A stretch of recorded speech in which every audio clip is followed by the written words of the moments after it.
Hi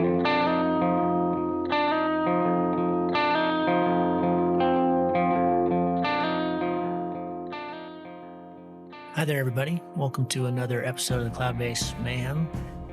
Been trying to bang out these, I've been calling it the Legend series. I've never actually officially made it a Legend series, but was reminded most recently with the death of the legend Bill Moyes that I need to work harder at getting these early pioneers on the show, the men and women who just created aviation, mostly around hang gliding in the early 70s, but a ton of fascinating, amazing history there that we're going to lose if we don't get it on the show, and all that incredible knowledge and all those amazing stories. And my guest today is Malcolm Jones. He started the Wallaby Ranch back in the early 90s. It was the first aerotowing facility in the world, and he has definitely, this isn't contested, more launches and landings than anybody on Earth. We did the numbers real quickly during the show, and it's at least 100,000. Pretty remarkable number. And Malcolm was brought to me as a suggestion by Tom Peghiny, who we had on the show pretty recently, another legendary hang glider. Tom's got 54 years under his belt. Malcolm said he had 51, so 105 years between the two of these guys of experience. And Malcolm and Tom have been very good friends for a long time, and were on the competition circuit together for a long time, and flew for various companies and sponsored pilots. But Malcolm has been basically in hang gliding, and that's it, his entire life. And he has brought it certainly to more people than anybody else. So there's a ton of history there in Florida, and a lot of comp experience and history there, and some amazing stories. But when Tom reached out and said, hey, you got to get Malcolm on the show, and I agreed, I said, listen, you should do the interview. I don't know a quarter of this history, or a fraction of that. It'd just be so fascinating to have you do it. So Tom was the interviewer, which was fantastic. I basically got to just sit and enjoy this one and chime in when I really wanted to. So enjoy this chat with two legendary pilots. It was incredible to see someone who's still remains so passionate about flying, and unfortunately this incredible era is coming to an end for him down in Florida. He's selling his ranch and moving on to a boat, so it gets a little bit emotional at the end, but we had a blast with this. Enjoy. Cheers.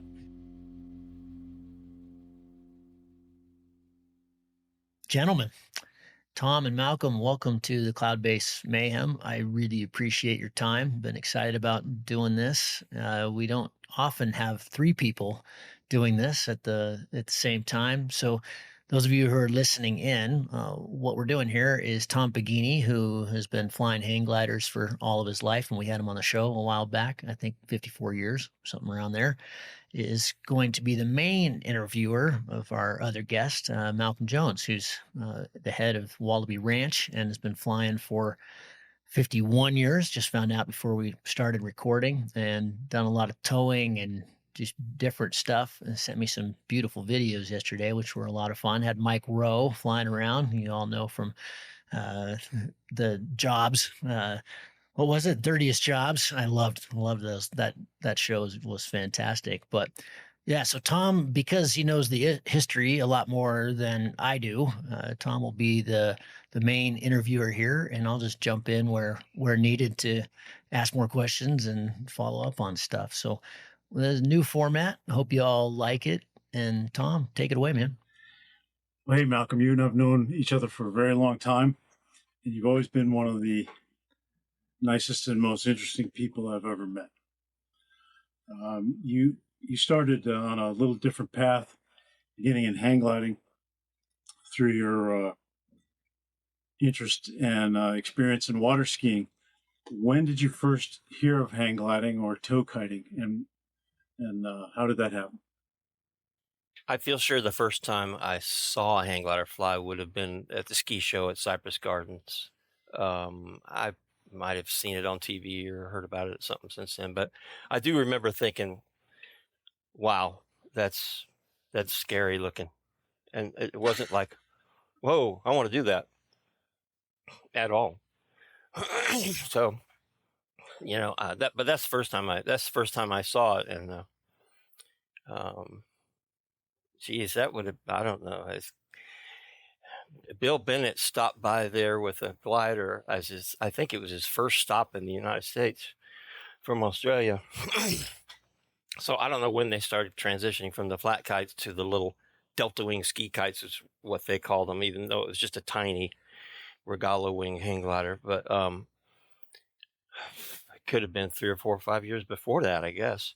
And it was a few years after that when my brother ran into some guy that had bought a little, I think it was called a 13.6 Bennett, delta wing ski kite, and I'm not sure what he thought he was doing, because he didn't have a boat.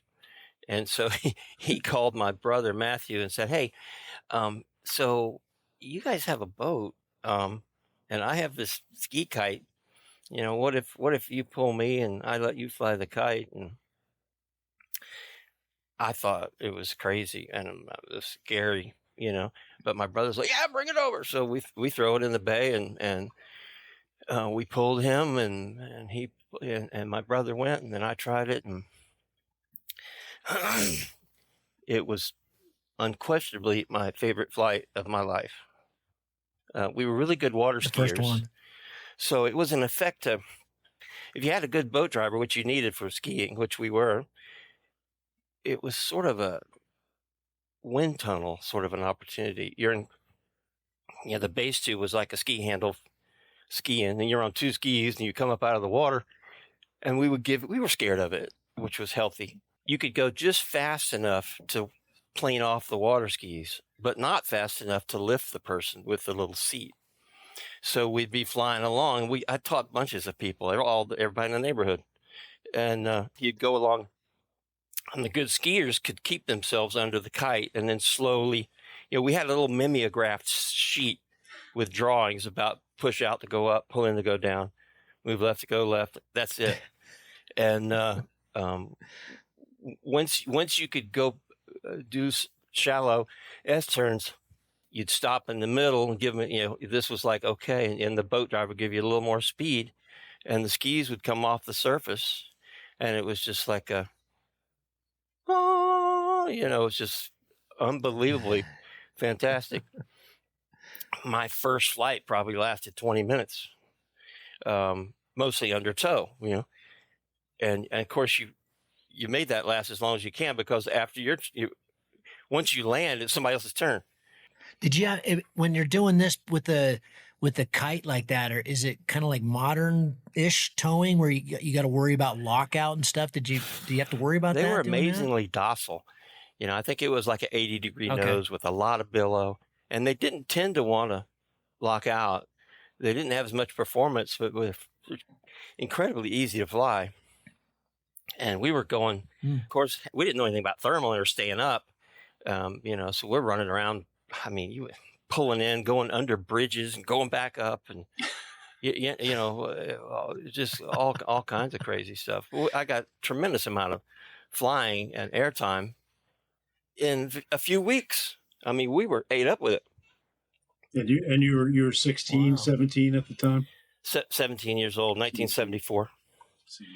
And 74. Okay, so 1974. I don't think anybody was thermaling really yet, right? I wouldn't. I probably didn't even know what the word meant, but yeah, we did a tremendous amount of flying immediately. And then previous to that, I had tried the little kite, flat kite, which was 100% boat driver controlled. It could have been a person, it could have been a sack of potatoes, but it was all boat driver. Basically, it was a kite, and the person, which was in a little harness or a seat, very much like the early hang gliders, and connected to the kite.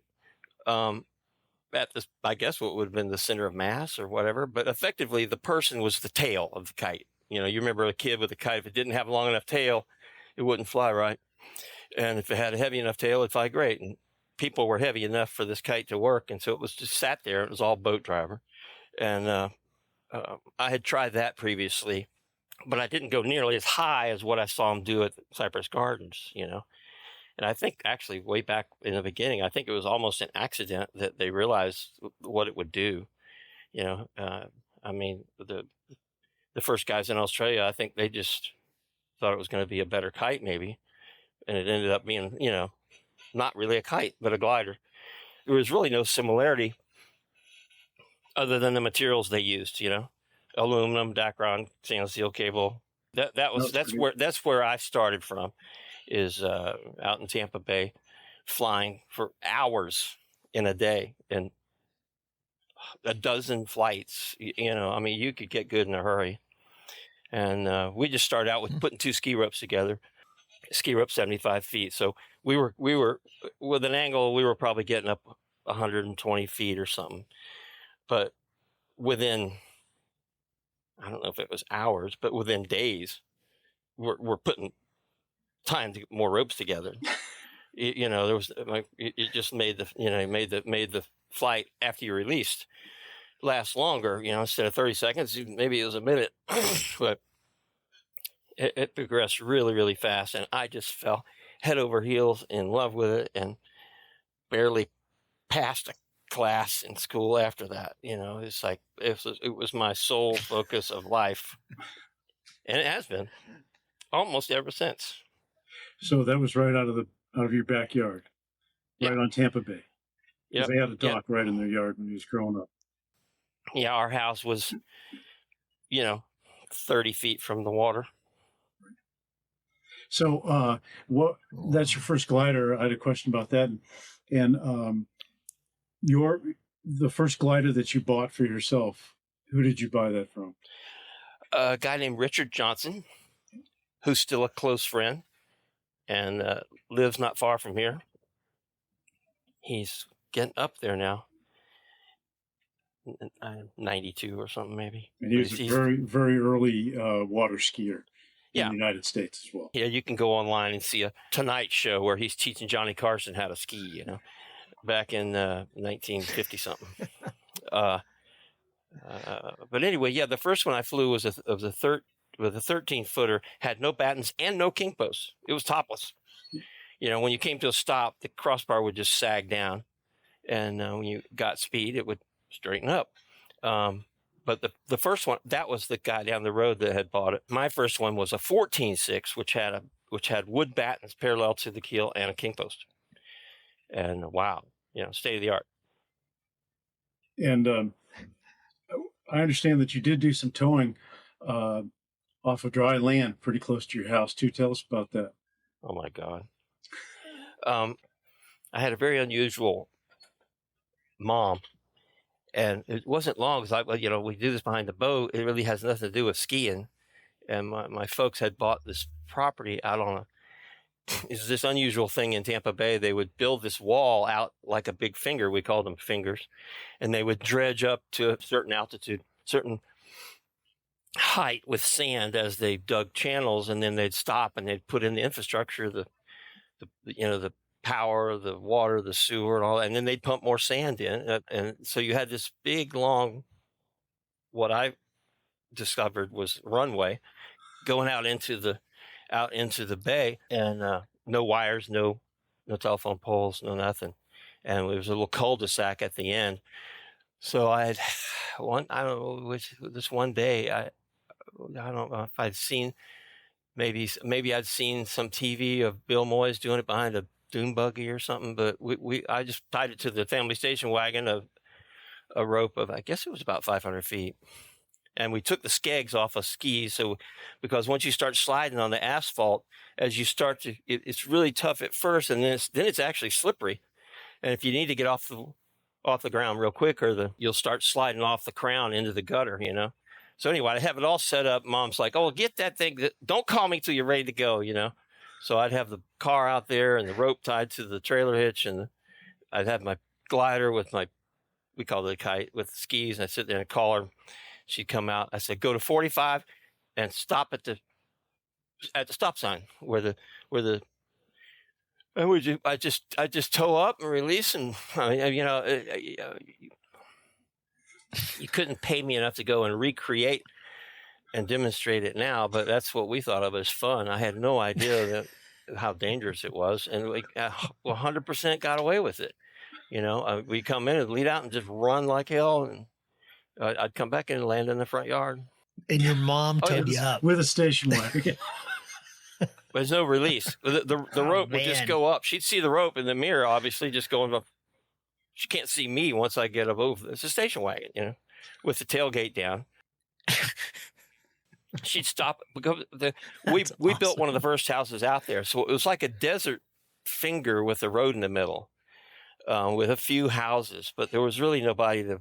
Even the rope would just fall in the street. She'd turn around, drive, and drag it back. And I'd do it again. Yeah, that it's hard to even think about it, but that happened. Salary was great.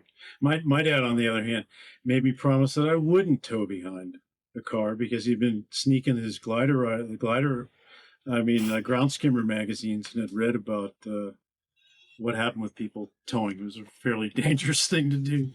The Peghinys were smarter than the Joneses. For aviation stuff. So when and where did you do your first foot launch? I guess I was Crystal Caverns, Chattanooga, would be the location. The guy named Kirk Hall had a big, I think they called it a Solar Wings Falker or something. You know how in the early days there was about 30 different manufacturers, most of them just in the garage kind of a thing. And I ran off a little hill. I ran off one time. It was this huge thing. It was exactly like mine, except scaled way up. Ran down a hill, and then we put it on this a little cable car and went to the top and ran off the top. And that was all. I might have ran down the hill twice. He says, you got it. Let's go. Yeah. And I remember him telling me, I was running off. I guess they'd had a lot of problem with people letting the nose up and then not having enough airspeed, and I was scared, of course. And he said, just run as fast as you can. You can't go too fast. And I ran off that thing, and I was treetop the whole way down, just flapping, hauling ass. And landed, goes, he came down after I landed. He goes, well, not that fast.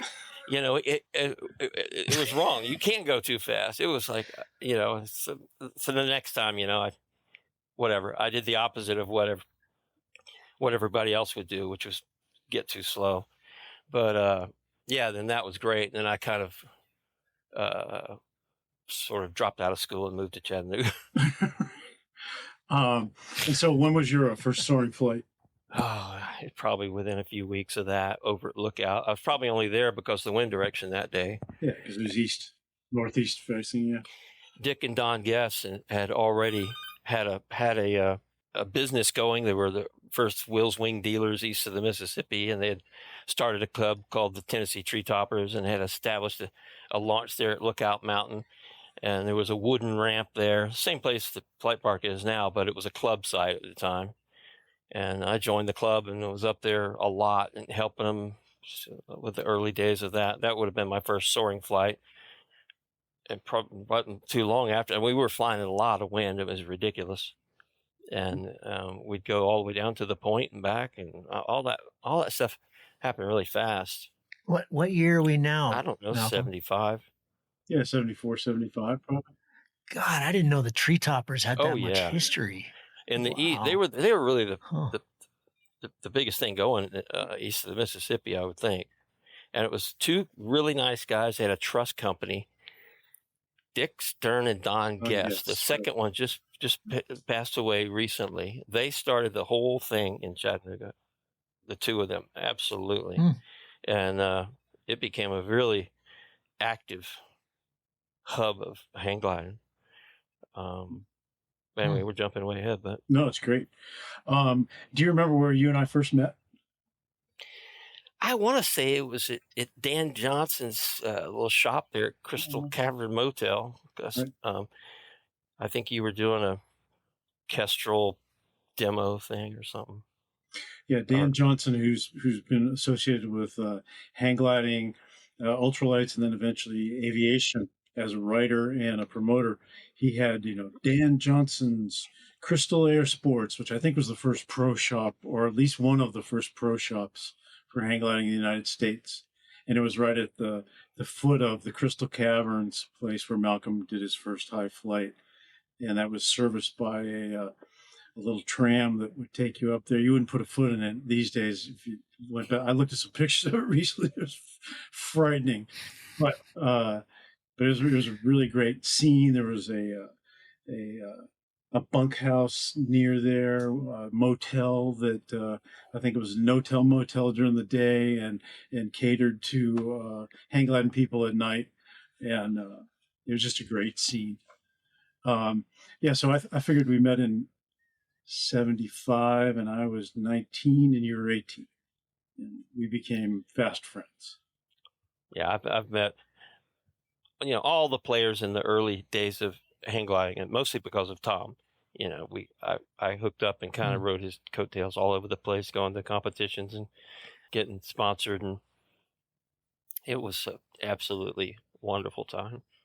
What did those early competitions look like for you both? You can both answer that, but That was basically a duration and a spot landing, and sometimes they'd have a zigzag of pylons, and then they got real sophisticated, and they'd have a speed run. So if you went too fast, you'd screw up your duration. It'd be how fast from the launch to this pylon, and then how long from that pylon to the ground. So you had to kind of balance that. And funny thing is that as goofy as they were, the best pilots still won, because everybody was having to, whatever it was they wanted you to do, some people could make it happen. And half the people in the meets were just getting into hang gliding. They figured, oh, this is a great way to learn. I'll sign up for this meet. And so you had people that barely knew how to land. And with the towing, we were just killing it with the spot landings and all that kind of stuff. Most of the guys I was flying with had far, far fewer flights. And I was getting fewer flights up there than I was at home, but I was getting ridge soaring, and that's what it was all about. You could fly, in free flight off tow for an hour. That was, it was just crazy. So when was your first competition at Cypress Gardens? It was then a very world famous place. 1975. They called it a tow kite meet. They had world championships, water skiing competitions, all kind of competitions. It was a business where they had these big bleachers on the water, and every year they would have a state kite meet and a world kite meet. This was before the days of FAI, or every promoter called their meet a world meet, and but they attracted a lot, and they had prize money. They had Delta Airlines was giving away $3,000 or $4,000, which was a big deal then. And so they had 2 meets a year, and I went to every single meet they ever had except for the very, very first one, and met tons of really fantastic people. And Bill Moyes, who was, also became very fast friends with, who recently passed. And he was a major character, and he lived a long life, and I don't think he wasted any of it. During your career as a competition pilot, you won quite a few contests. Can you tell us anything about flying from Dead Horse Point in Moab? Scary. I think the Moab Chamber of Commerce put this thing together, and they picked the scariest spot they could find, which was this rock that kind of went up, and it was undercut, and I think it was called Dead Horse Point. It was Dead Horse Point. Yeah. And you couldn't run. You just kind of stood at the end, but you also couldn't hit anything. You just kind of fall off. And I think they had a couple of pylon things. You landed down by the river. They could get away with one flight a day.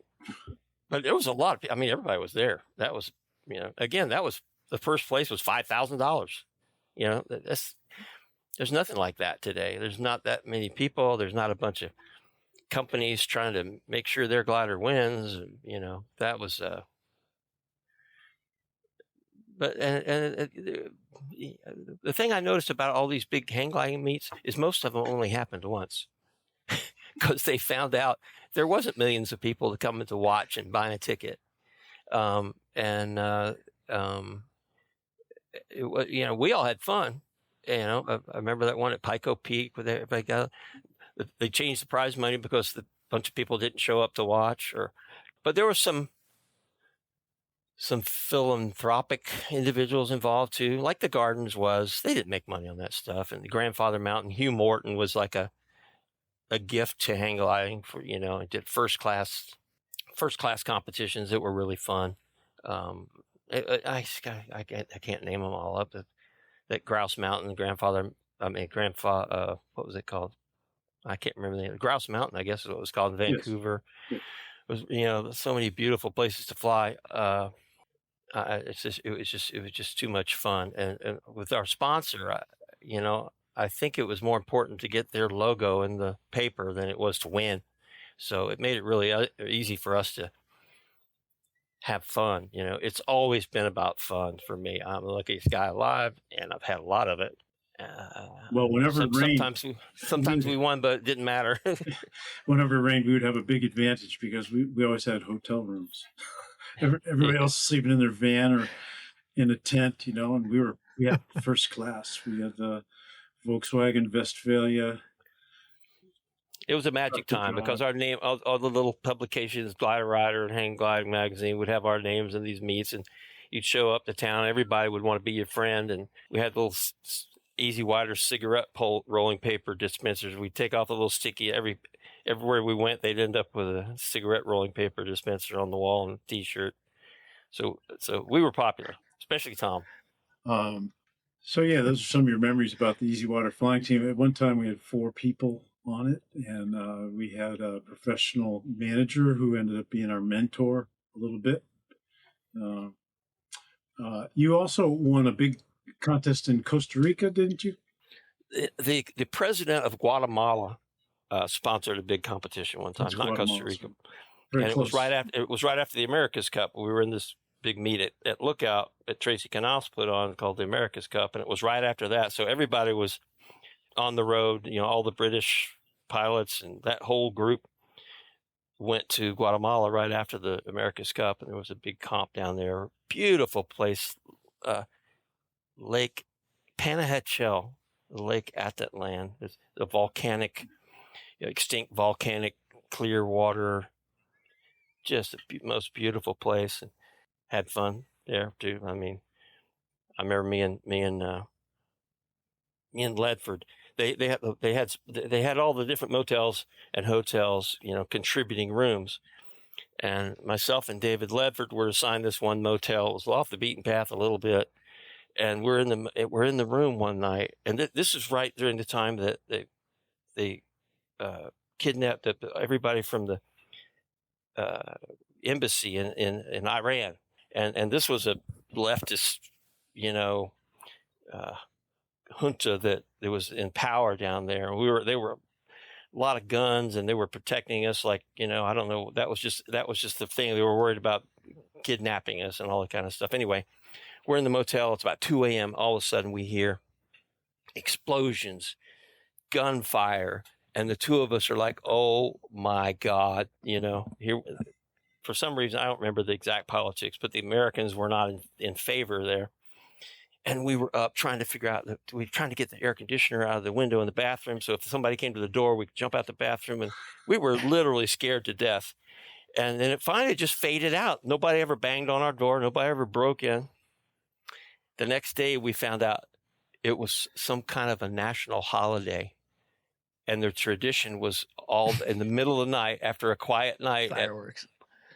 12 o'clock or 1 a.m. or whatever it was, fireworks going crazy. It was really, really funny. But we got no sleep, and we were scared to death. Neither one of us spoke a word of Spanish. It was. They take their fireworks down there seriously. I've had nights like that where you're just going, wait, what? Another great meet in a beautiful place. I remember Rob Kells getting so pissed off because I beat him. I think I was flying Seagull. I always flew whatever company Tom was working with and designing for, So we flew Sky Sports and we flew Seagulls, and I guess we flew Bennett a little bit. Then later on, it was back to Moyes. And there's so many stories. I could talk for weeks. So you had a major part in a Disney spectacular called Surprise in the Skies. And that went on for years. And it involved ultralights and powered parachutes and all kinds of things. Could you tell us anything about that, how that happened? Well, it's a big company. Obviously, they employ a lot of people around here, and some of the creative people there decided they wanted to have this big show in the lake at Epcot. And, they always had to have something new for their, advertising.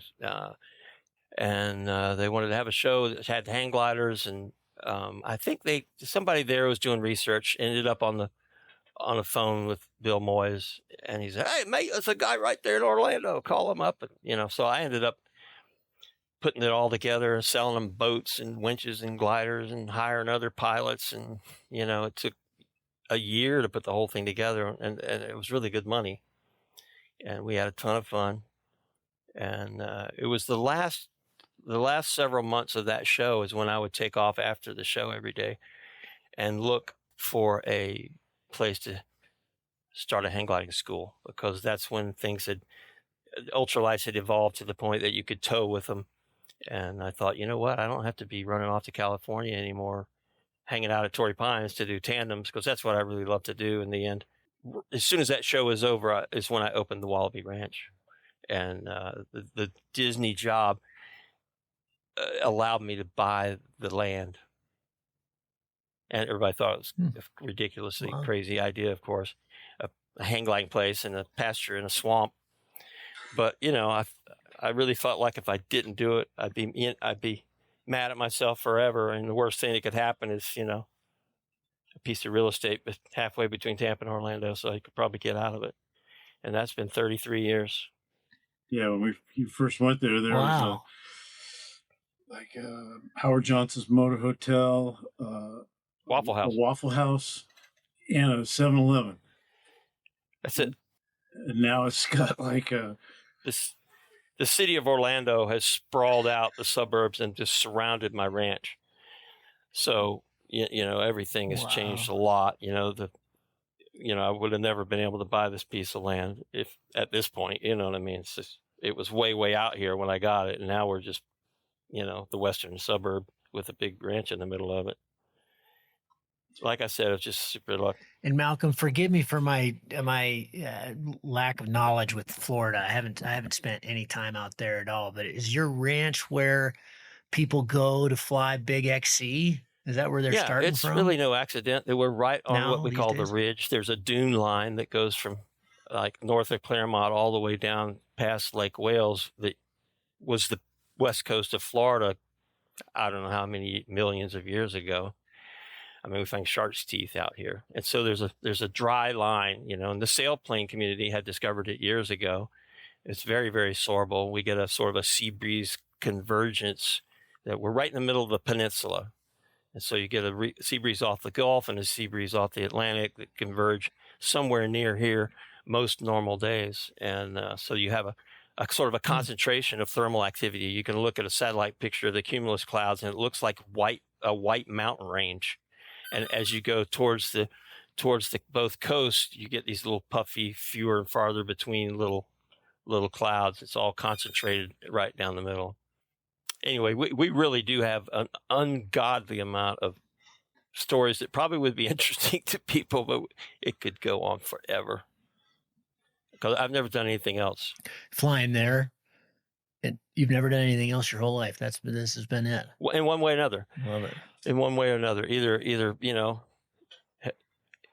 helping Tom run off Morningside with a new glider that has to be flown before it's shipped to somebody, or going to competitions. Yeah, something related to hang gliding, a show, a water ski show, a thing at Disney, teaching. I hung out in Southern California a lot and used to do a lot of tandems at Torrey in La Jolla there. But with the aerotow, it's much safer and easier, and I can do way more volume.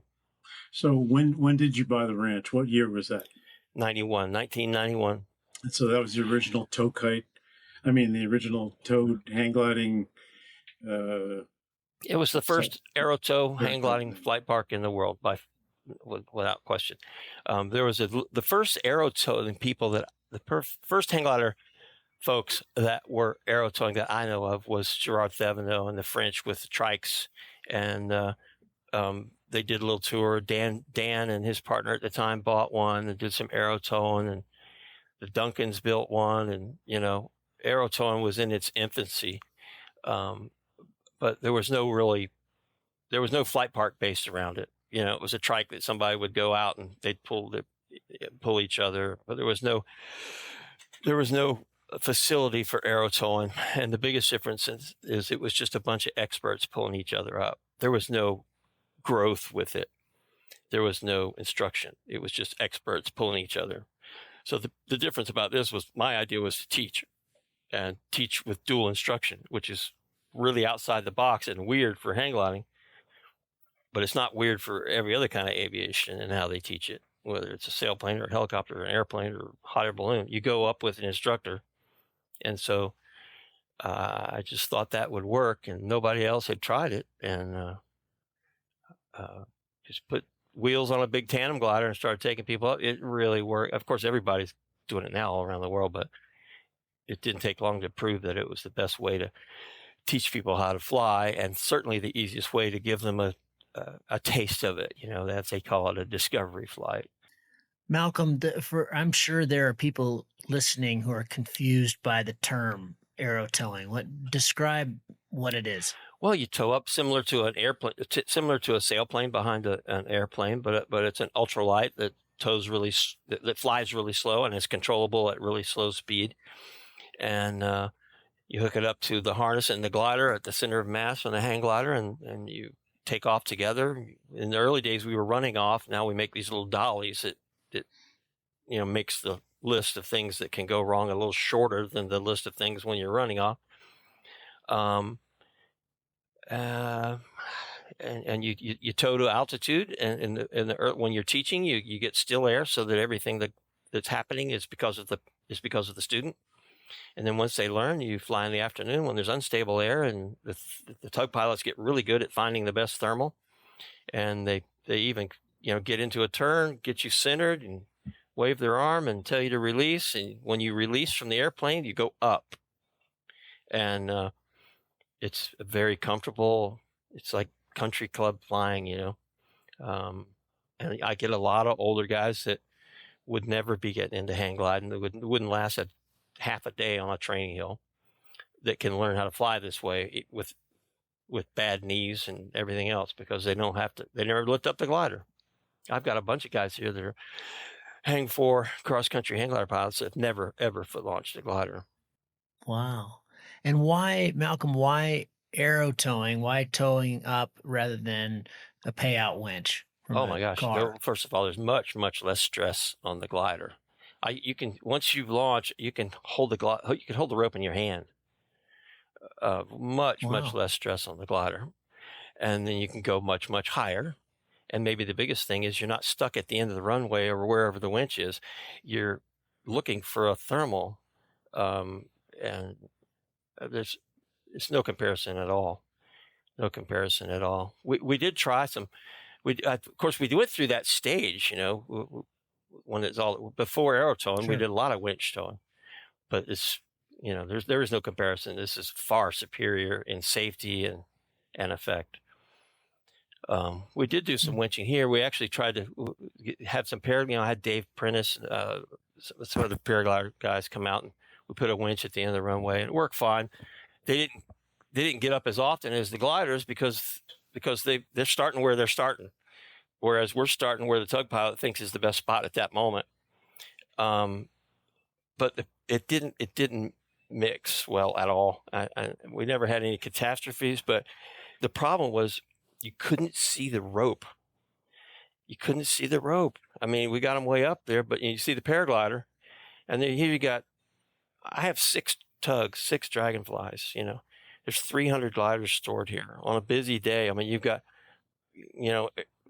tugs flying with a 300-foot rope behind them, and other hang glider pilots, and you could just see that it wasn't working out, because you've got this long rope, piece of thin spectra that goes up in a big curve, and you absolutely cannot see it. It worked, but it wasn't practical to do in the same place. Mm. I wish it Interesting. was. I wish you could arrow to a paraglider. And there's been some guys do it, but it's almost a stunt, where you get somebody like Bobby Bailey or Dave Prentice in the paraglider, and they're doing a circle, and they just stay inside the circle, and it's like a movie stunt, but it's not something that's a practical thing. But Okay. I wish it was. It was really just the rope. It wasn't the paraglider. There's plenty of sky out here. It was anyway. Didn't mean to get off the subject, but No, it's very interesting. No, but that's fascinating. I mean, it's if also, you were here, you'd see. It's I didn't know aero towing was so much safer as well, because I mean, the ground towing makes all of us nervous. Oh, it's much safer. I mean, it's much safer. Yeah. I've done a tremendous amount of both. Static line, pay out winch, pay in winch, towed behind, Sea-Doos, cars, boats, dune buggies, people. We have some little dunes over here where the easiest way to get up on the condos is have a couple of guys running with, this 200-foot rope with a handle, and you can, release and get on the condos. But, it doesn't mean there's nothing that can go wrong, and there's skills to learn. There's just less to go wrong, and the aerodynamic pressures on the machine are way less. I mean, just think about the angle. It's a very flat tow. You're kind of, and you get a big head. You get a big headwind or something changes. It changes for the tow vehicle too. Doesn't like add to the stress on the. Sure. Anyway, again, we could talk about that forever too. No, it's great. You've flown a lot of famous people and actors, astronauts, politicians. Can you name some of them? Oh, let's see. Probably the biggest little publicity pop we got one time was back when the Today Show, they were going to do a thing about, Today Goes Extreme or something. And everybody picked what they want. And Al Roker, of all people, decided, I've always wanted to try hang gliding. So he came down, and they were, we had helicopters filming and all kind of stuff. And I took him flying, and he loved it. And our website crashed for 2 or 3 days after that aired. And really? a few months later, this has been a while ago, obviously, but Matt Lauer, he was out of favor there now, but he was the big dog there for many, many, many years. He called me one day, and he just, when we did the thing with Al, I went up there, to the, did a little interview there at 30 Rock or whatever it was. And so I met all of them, and Matt called me and said, hey, well, I'm on vacation with my wife down in Palm Beach.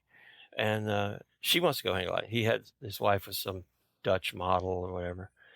And he said, we've got a helicopter here at the golf course. Can we just fly in? He came in, they both did tandems, and the helicopter guy went over to Kissimmee to get more fuel, and I called them, and they came back, and, I've been in touch with him ever since. There was one of those Kate Hudson rom-coms had a sequence planned for it with hang gliding. And my longtime buddy Joe Greblow turned me onto that one. They needed the movie was set in New Orleans, so they pretended this was on the outskirts of New Orleans. And they had remember that Thomas Crown affair where they have a sequence with the sailplanes? That's what they wanted. It was a kind of an interlude from the story where her and her love interest came, and they were here for a week, spent a bunch of money with us. It was super fun. And they just wanted a site they wanted a view of the two hang gliders sort of flying in tandem. Joe Greblow took one actor tandem, and I took the other one, and we just did this sort of ballet into the sunset every day. And they shot for days, but it's about, it might be 5 minutes in the movie, which is a lot for a movie. But there's some of that kind of stuff. Kermit Weeks is a famous guy that was a neighbor. He had me come and take his whole family, his whole wedding party for tandems. I think he's the biggest aircraft collector in the world.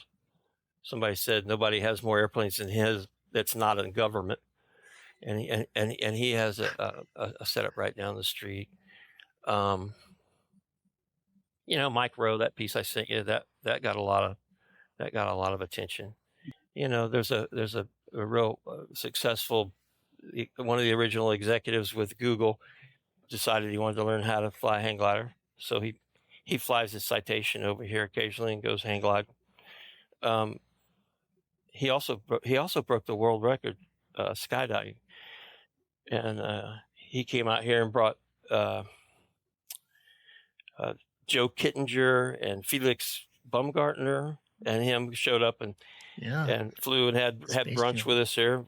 Joe's since then passed away, but they were ones who, and Alan still holds the record, skydiving from outer space. There's a lot of aviation that actually goes on in Florida. I remember meeting Chuck Yeager over at Sun and Fun. Incidentally, he took a tandem discovery flight before he passed, and he had a great comment. He said, "Hang gliding is the flyingest flying." And I thought, I mean, he speaks with credibility. Okay, Chuck Yeager said hang gliding is the flyingest flying. Yes, that's kind of all you have to say. That's a good one. You had some special pricing offers at the ranch. That and what were those? I mean, I'm into having fun, Yeah. And so somebody, it probably wasn't me, suggested that we should offer discounts for girls that wanted to fly if they didn't have any money. I mean, there's a time and a place for that stuff, but half off was half off and all off was all off. So we did a lot of naked tandem discovery flights. And the thing you learn about that's the good part is the women that are willing to take their clothes off, they know they look good with their clothes off. And the ones that don't So this really wasn't a they don't nudist tend to camp kind volunteer. of thing, You shouldn't have asked me that question. Oh, I'm sorry. They can always be edited out, but I couldn't resist. We will not edit that out, I promise. Your T-shirt. I'll send you the pictures. Your T-shirts are legendary. I'm wearing one right now, Wallaby Ranch brand. Yeah. And you're also, there's beautiful Florida orange crate art and other fantastic. Lori Sanchez. She is a fantastic, extremely talented artist that lives in Winter Park here. And she came out and learned how to fly.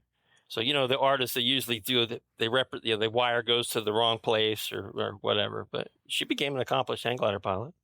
And we bartered for art. And we have some, we did some unbelievably complex, and, that one you got there probably, I think it was 18 screens. They call 4-color process with it 4 screens, 18. I mean, they were really, really works of art and were appreciated by a lot of people. But yeah, great girl. She's still around. She was out here at our last Christmas party. She's a really nice person.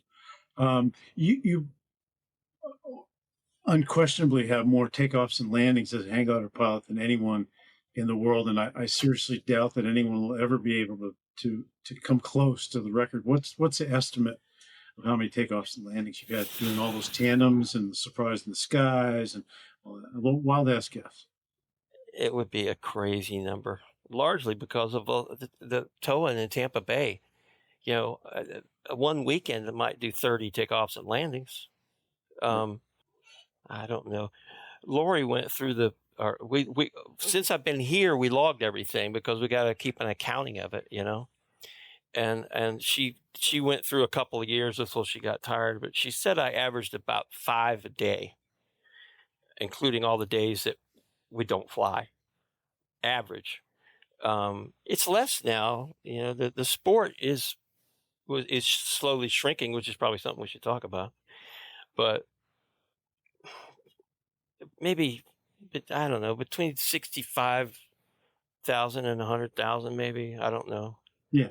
So somebody was Tyson or somebody was talking about that the other day. Oh, we should put you up for that Guinness Book of World Records or something, But you don't drink, so. I'd say number of flights, number of hours. Just quick math. quick math. It's 5 a day. That's 1,825 a year. 51 years. That's 93,000. Well, And it sounds like that I might do a be lot more. conservative. Certainly, I've done more flights than anybody. There's just no way, because I've never done anything else, and I'm turning 69 in September. And the whole ranch happened because I love taking other people up. You know, we talked about my favorite flight the first time with the skis came off the water. I've been chasing that ever since. And the closest thing I've discovered in getting to that is having it rub off somebody else, because they're having it. Not every time, not every person, but some people, like, you know, you land and the lady's just crying. And you know that it got to them, you know. And I get a piece of it. That feels selfish, you know, but it's a I think the best word is magic. But it's ethereal, and it's, you know, I've never been able to get a flight like that first flight. But I'm still trying. We hear that a lot on the show. What I haven't heard, I mean, we all chase that first feeling, right? But what I haven't heard is this passion that seems like with you the whole way through. There's never been. It almost seems like there's never really been a lull. You just my that's my unusual. angle is different than, like, Tom and I were a good yin and yang. You know, he was very technical.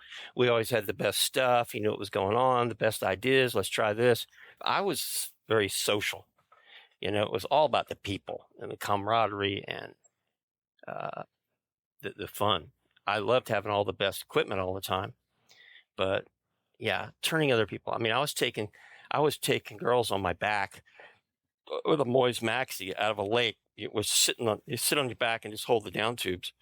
No helmet, no harness, no parachute. Off the beach all day long. And I discovered that really brought that first experience back again and again and again, because almost every time it's their first time. And I'm sure it wasn't legal, but whatever. No law against it. Yeah, I guess it wasn't. But I mean, it was before the USHGA had a tandem rating or advance of that kind of thing. Certainly, well, whatever it would have been then, the Southern California Hang Gliding Association or something, they had never really considered the tandem thing. So you've hosted demo days for different manufacturers, Will's Wing and Moyes. You're doing a Moyes one right around now, And last weekend, and hosted national championships at the ranch. Yeah, we had a competition series. I think we did 7 of them. It was called the Wallaby Open, and I put up they never made money, but they were a ton of fun. And one year we had 120 pilots. But the other years we had anywhere, it's probably always over 90, way bigger than the meets you have today. The meets you have today, it's, you know, it's the same 25 or 30 guys, and there might be one meet. A lot of it, probably 2/3 of the pilots were from outside the country, because I put up prize money. You know, we'd give away, I think we gave away $5,000 one year, $4,000. Usually Manfred Rumor would come and win it. But it really put us on the map initially, because we had all the absolute biggest names, Thomas Zukanik, and during that period of time in hang gliding, they would come and they would kick ass, and they would find out that Florida is a fantastic place for soaring hang gliders. I had a buddy, Mike Poleskovich, who was we used to ride up to Chattanooga together years ago, and he was meticulous about his logbooks. And once we started flying down here, we started aerotowing with a trike up in cow pastures up near Ocala, you know. But he was really meticulous about it. And people always say, "What's the best time of year?" And he sat down with all his logbooks and, you know, did the curve. And that's kind of the standing joke around here. What's the best time of year here? We'd always say, "Oh, well, the best time of year is April 17th." because he laid it all over. And that, 1 year, March would be a little better than April, or 1 year May would be, but if you laid it all out, it was just a little bit north of the middle of April, and you're getting to 8,000 feet. And so the best time of year is April 17th.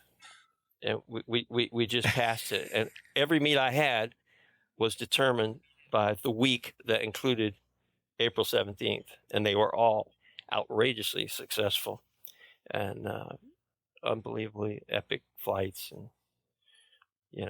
it was fun. There's been even a sociological study done about the ranch vibe and the microculture that built up there. Can you explain how that happened? Oh, let's see. There was providing one of the local pilots named Joe Rossler used to come out a lot, and his daughter would always come with him and hang out at the pool and whatever.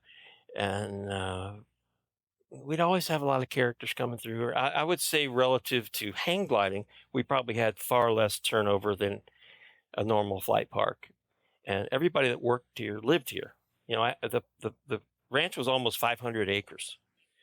And the clearing we fly in and out of is about 150 acres. But I built these little tiny houses so people could stay here, because we need to start flying between 7:30 and 8. That's a good time for instruction. Well, anyhow, so you end up, it's a family. It's very, very much a family. And we've had a lot of people. There's just all kind of offshoots over the years. All these people met out here and got married and have kids. They're out here and whatever. Well, anyway, Kat, his daughter, Kat, was super intelligent, and a decade or two later, I think she went to Stanford, and she did her thesis on the micro. She came out. She spent a summer before her senior year, I guess. She spent the summer out here living with us and wrote a piece about the culture, and it was very interesting and positive. It has been magic. I'll miss it. Why do you say you'll miss it? What's going on? I'm going to be 69 next year, and I've just decided I'm going to go sailing. Oh. And part of it was the timing. There's a guy, like I mentioned earlier, the city has just grown around me, and the real estate became worth astronomically more than I paid for it, and more than you could justify with a hang gliding business. And I'd said no to developers for years and enjoyed saying no. But this one guy just kept coming back and with a different offer. And I said, well, look, okay, I'll sell it if you'll let me lease it back for 2 years, because I can't just drop it like that, There's too many people and things. So anyway, I sold the property last April, and I can retire. You got a year luckily. left. And so I'm keeping things going until right now. It's through October. The folks that bought it, they have no interest in hang gliding.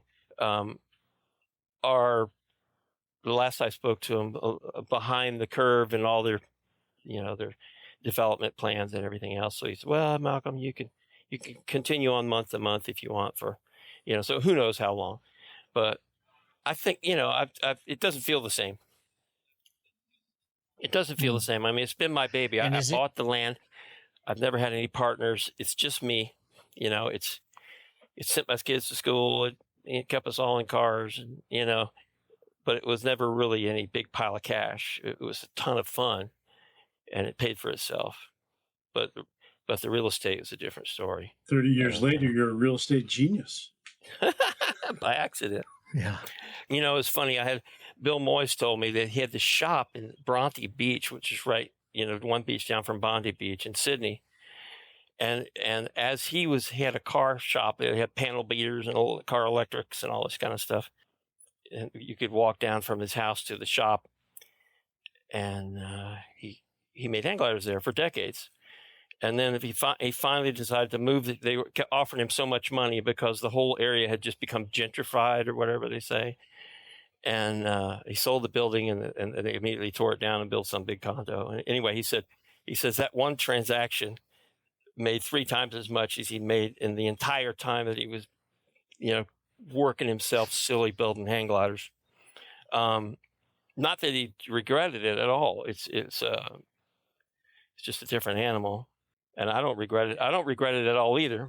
Is the Wallaby Ranch going to become condos? No, this Is it just particular gonna get developed out? guy, they're surrounded by wetlands, and it's not as developable as some of the land really nearby here is. Like I said, we're right next to the ridge.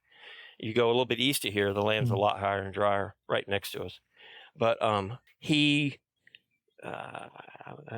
guess the vision I get from what he describes is if you see that house in that Yellowstone show where the rocks and the logs, it's a great kind of a place to build, but you can't be next door to another house. It's got to have space around it.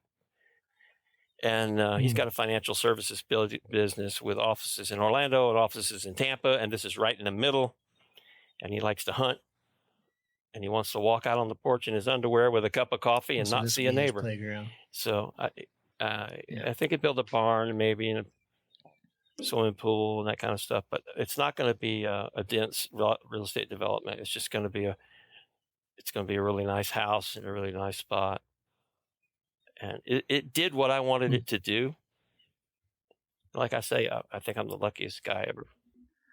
Malcolm, I got to ask you a question as we roll up to our end time here that I ask from time to time again but with you, this is going to be fascinating. If you could rewind the clock to your 50-hour self, so somewhere in that 1975, you were building up the hours pretty quick. Sounds like doing, towing and stuff. But what would you, if you could go back and talk to your 16-year-old self, what would you say? Skip the aerobatics. You only got lucky with that. Do what you do. Don't change a thing. Yeah, I do that stuff. I cherish my friendships. And I didn't sell any of them. I just sold the dirt.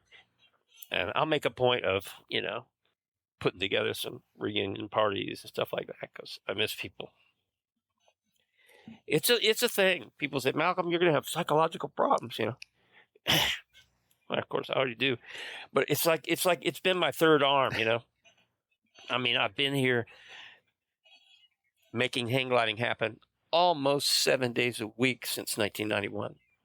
I've taken very few breaks. Wow. But it doesn't feel that way because I'm doing what I want to do, But yeah, there's sacrifices to it.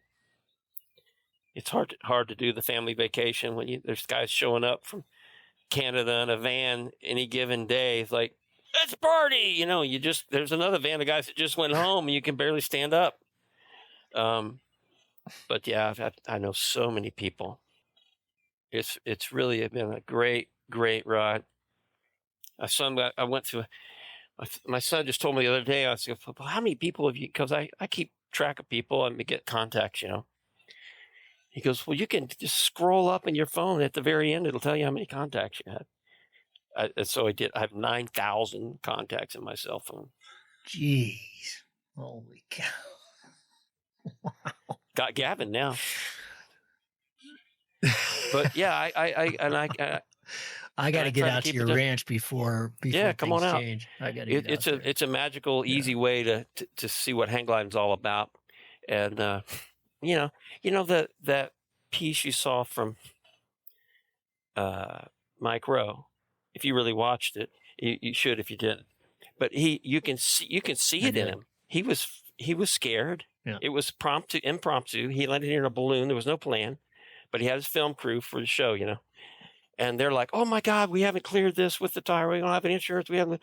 He goes, "I'm flying. You guys gonna roll your cameras or not?" Because he did what he wanted to do, and he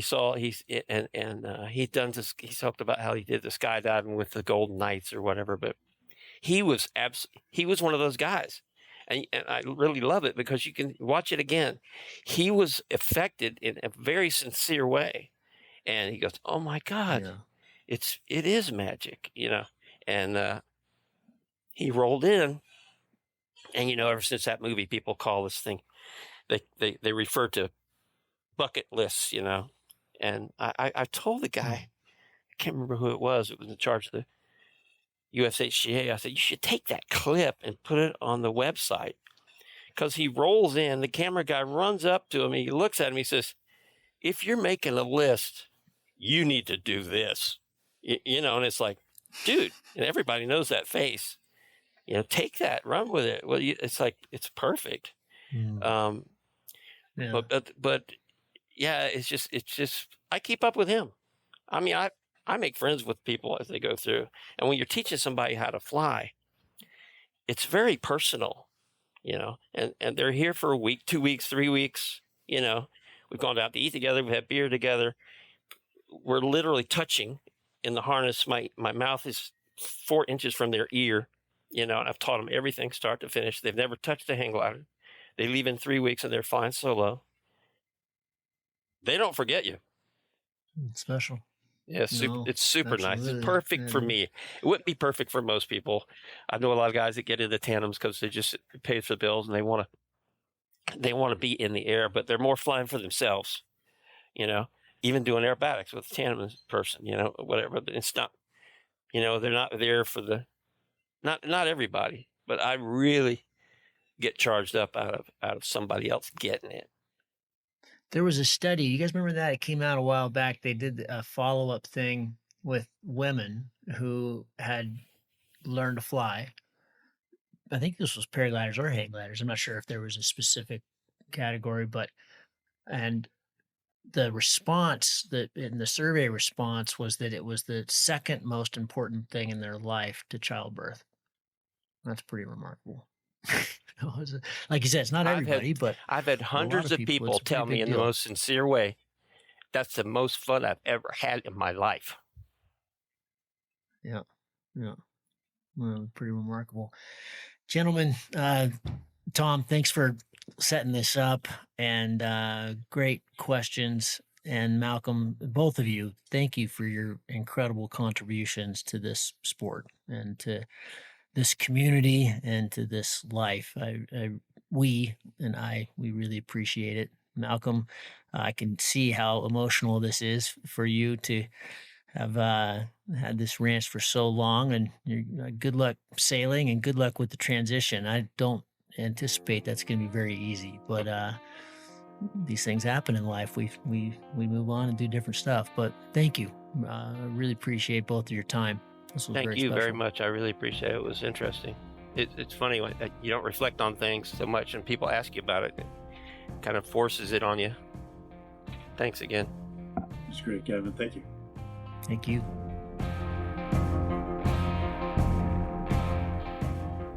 If you find the Cloud-Based Mayhem valuable, you can support it in a lot of different ways. You can give us a rating on iTunes or Stitcher, or however you get your podcast. That goes a long ways and helps spread the word. You can blog about it on your own website or share it on social media. You can talk about it on the way up to launch with your pilot friends. I know a lot of interesting conversations have happened that way. And of course, you can support us financially. This show does take a lot of time, a lot of editing, a lot of storage and music and all kinds of behind the scenes cost. So if you can support us financially, all we've ever asked for is $1 a show. And you can do that through a one-time donation through PayPal, or you can set up a subscription service that charges you for each show that comes out. We put a new show out every 2 weeks. So, for example, if you did $1 a show and every 2 weeks, it'd be about $25 a year. So way cheaper than a magazine subscription, and it makes all of this possible. I do not want to fund this show with advertising or sponsors. We get asked about that pretty frequently, but for a whole bunch of different reasons, which I've said many times on the show, I don't want to do that. I don't like having that stuff at the front of the show. And I also want you to know that these are authentic conversations with real people, and these are just our opinions, but our opinions are not being skewed by sponsors or advertising dollars. I think that's a pretty toxic business model. So I hope you dig that. You can support us. If you go to cloudbasedmayhem.com, you can find the places to support. You can do it through patreon.com/cloudbasedmayhem. If you want a recurring subscription, you can also do that directly through the website. We've tried to make it really easy, and that will give you access to all the bonus material, little video casts that we do and extra little nuggets that we find in conversations that don't make it into the main show, but we feel like you should hear We don't put any of that behind a paywall. If you can't afford to support us, then just let me know and I'll set you up with an account. Of course, that'll be lifetime, and hopefully you're being in a position someday to be able to support us. But you'll find all that on the website. All of you who have supported us or even joined our newsletter or bought Cloud-Based Mayhem merchandise, t-shirts or hats or anything, you should be all set up. You should have an account and you should be able to access all that bonus material now. Thank you so much for listening. I really appreciate your support, and we'll see you on the next show. Thank you.